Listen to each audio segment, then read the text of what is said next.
en un día en que se ha cumplido una vez más un paro general parcial convocado por el PIT-CNT. Vamos a profundizar en esto y le damos la bienvenida, en este caso, a Nicolás González Blanc. Bienvenido, Nico. ¿Qué tal? ¿Cómo te va, Miguel? Bienvenido. Buenas tardes para todos. Y sí, ha sido una jornada hoy de paro parcial, donde se vieron algunos servicios afectados desde las 9 de la mañana hasta la hora 13, donde la concentración de los trabajadores de la Central Obrera del PIT-CNT se dio en las calles de Montevideo, fundamentalmente en el Ministerio de Economía. De ahí marcharon hacia la Ciudad Vieja y el escenario estuvo instalado frente a la Cámara de Comercio. Allí se desarrolló el acto, así hubo un par de oradores por parte de la Central Obrera del PIT-CNT en defensa, claro está, de la negociación colectiva y con fuertes críticas a los empresarios, fundamentalmente del presidente de Fuesis. Estamos hablando de Fabio Riverón, que tildó a los empresarios de estar en una situación de querer eliminar de alguna forma la negociación colectiva y que también los tildó de llorones, porque han ido a llorar a la Organización Internacional del Trabajo y porque buscan todo tipo de excusa para tratar de dejar de lado la negociación colectiva. Así lo dijo claramente hoy Fabio Riverón, precisamente a pocos metros de lo que es precisamente la Casa Central de la Cámara de Comercio. Vamos a escuchar parte de lo que fue el discurso de uno de los oradores del PIT-CNT en la jornada de hoy. Tienen una estrategia claramente definida: vaciarla o borrarla la negociación colectiva. Y para eso recurren a estrategias que ya a esta altura son bastante burdas. Se retiran de los consejos de salario del sector rural. Caramba, qué raro, ¿no? Ahí donde siguen enquistadas la Federación Rural y la Asociación Rural. Claro, es más fácil seguir aplicando la ley del rebenque que generar salario, que mejorar las condiciones. A esta altura deberían inaugurar el Club de los Llorones en este país, porque es a lo único que se dedican en serio, aparte de reprimir trabajadores. Pero son los mismos que en reiteración real van a la OIT a quejarse de la ley de negociación colectiva en Uruguay. Esa ley que hoy vienen los compañeros de Cuba a ver cómo funciona en Uruguay, es la misma ley que la OIT pone de ejemplo para el resto del mundo. ¡Caramba, qué contradicción que tienen! ¿Cómo sigue esto después de un discurso de estas características? ¿Cómo han reaccionado? ¿Cuáles son las primeras reacciones de los empresarios, Nicolás? Bueno, tuvimos la oportunidad, nuestra compañera María Eugenia García dialogó hace apenas algunos minutos con el presidente de la Cámara de Comercio, Julio César Lestido. Evidentemente no les cayó nada bien, nada simpático que el escenario del PIT-CNT estuviera a pocos metros de la puerta principal de entrada de la Cámara de Comercio, que la manifestación se desarrollara allí, en ese lugar precisamente de la Ciudad Vieja de Montevideo. Lestido decía que además de afectar el trabajo normal de la Cámara de Comercio, afectó también el trabajo normal de muchos trabajadores en ese punto precisamente de nuestra capital. Pero para Lestido, este tipo de manifestaciones no logran hacer que se pueda avanzar en las negociaciones colectivas. Igualmente es optimista de que se va a poder seguir avanzando en negociación más allá de la lentitud que preocupa y bastante al Poder Ejecutivo. Esto decía Lestido hace algunos minutos a BTV. No aporta. No, creo que los consejos de salarios tienen su propia negociación, cada uno tiene que presentar sus intereses, defender sus intereses en el ámbito que corresponde, que es en la mesa de negociación. Esta medida entiendo yo que no cambia. Es lo mismo que si mañana nosotros fuéramos a hacer exactamente lo mismo a las puertas del PIT-CNT. Yo entiendo que el PIT-CNT tampoco cambiaría su postura porque nosotros vayamos y manifestemos. Creo que las posturas cambian negociando. Creo que estamos todos en un nivel de maduración, de negociación y confío, tengo mucha confianza en la gente que está negociando de ambas partes, en la seriedad y bueno, no, esto creo que es parte de juego. Otro de los temas que también estuvo hoy presente en este acto del PIT-CNT, en este paro parcial que se desarrolló de 9 a 13, como le decíamos más temprano, ha sido también el hecho de que las gremiales rurales hayan abandonado la mesa de negociación colectiva en ese rubro, en ese grupo. Bueno, precisamente hoy el presidente de la Central Obrera, el presidente del secretariado, Fernando Pereira, dijo ante los micrófonos de la prensa, en lo previo a este acto, cuando precisamente la movilización marchaba desde el Ministerio de Economía hacia la Ciudad Vieja de nuestra capital, que ahora el PIT-CNT va a llamar a las gremiales rurales para reunirse, va a apostar al diálogo para intentar convencerlos y que vuelvan a la mesa de negociación. Esto decía Fernando Pereira. Vamos a iniciar diálogo, de hecho hemos llamado a la ARU para conversar. Vamos en las próximas horas a llamar a la Federación Rural y a las otras entidades gremiales, porque aún en los enfrentamientos mayores, la única vía de solución lógica sigue siendo dialogar. Y dialogar y tratar de acordar siempre es moverse de la posición original.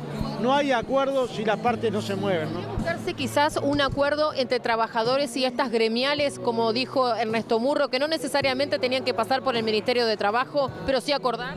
Nosotros vamos a tratar de que los ámbitos tripartitos sean los ámbitos priorizados por el movimiento sindical. No es que nos neguemos a otros ámbitos, porque de hecho hay acuerdos bipartitos o acuerdos que no han sido votados por el gobierno, pero nuestra intención es que la institucionalidad uruguaya, incluyendo la institucionalidad de la negociación colectiva, mantenga toda la vigencia. Un peligro que tiene la sociedad uruguaya, que tengamos el instrumento, pero quede vacío de contenido.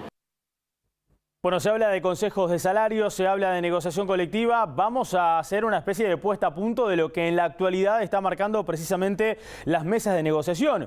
Vamos a recordar también que estamos en un momento en el cual el gobierno uruguayo, el Poder Ejecutivo, el Ministerio de Trabajo, está ante la mayor cantidad de mesas de grupos a negociar. Estamos hablando de 179 en total, la mayor de la historia desde que hay negociación colectiva en nuestro país desde el año 1943. Además, en el marco también de una situación del desempleo en este momento en el país que sigue aumentando y que se ha cobrado ya algo así como 50.000 desempleos, mejor dicho, en el último tiempo. Vean esto, 179 mesas de negociación, que son denominados grupos por parte del Ministerio de Trabajo, acuerdos en 17 mesas hasta ahora de las 179, y según los que nos manifestaban desde la Dirección Nacional de Trabajo en las últimas horas, en las próximas semanas se podría terminar de acordarse en 15 mesas más, o sea, en 15 grupos más de estos 179 en total. Otro de los temas a tener en cuenta, ¿cuáles son los sectores que ya han acordado de esos 15 grupos? Precisamente, bueno, los lácteos, que tanto ida y vuelta tuvo, ¿no?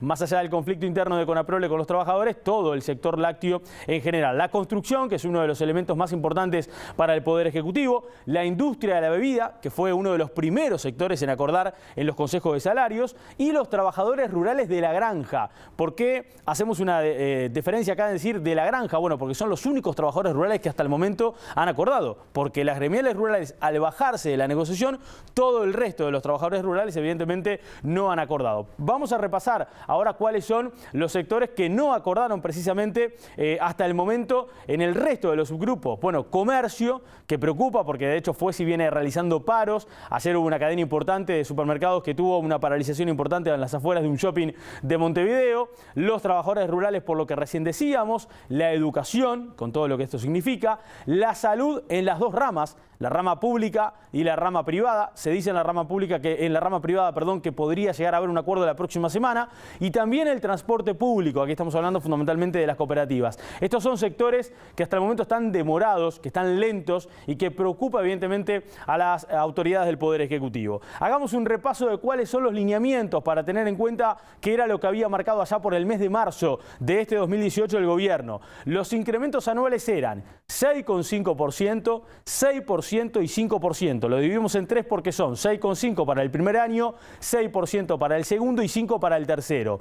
En los sectores intermedios, 7,5 primer año, 7% segundo año y 6% tercer año. Y en los sectores dinámicos, 8,5 el primer año, 8% el segundo y 7% el tercero respectivamente. Estos eran los lineamientos salariales que había marcado el Poder Ejecutivo. Recién le decíamos de la preocupación fundamentalmente por la lentitud. El Poder Ejecutivo, el Ministerio de Trabajo más que nada, está reconociendo que se está mucho más lento de lo que se pretendía y que en varios casos, en varios grupos, en varias mesas de negociación, seguramente no dé el plazo de 90 días de negociación que se habían marcado desde mitad de año en adelante. Vamos a escuchar lo que decía Jorge Mesa, director nacional de Trabajo, que dialogó con BTV Noticias.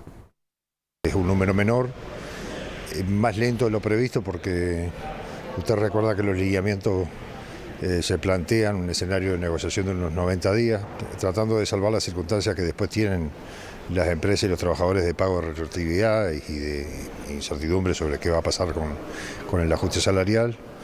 estamos tratando de empujar que los tiempos sean más cortos, digamos, y hay algunas mesas de negociación específicas que todavía el adelanto de la negociación no permite visualizar si efectivamente nos quedan días o semanas, digamos. Y de esas mesas de negociación que todavía faltan, ¿cuáles serían los sectores más vulnerables?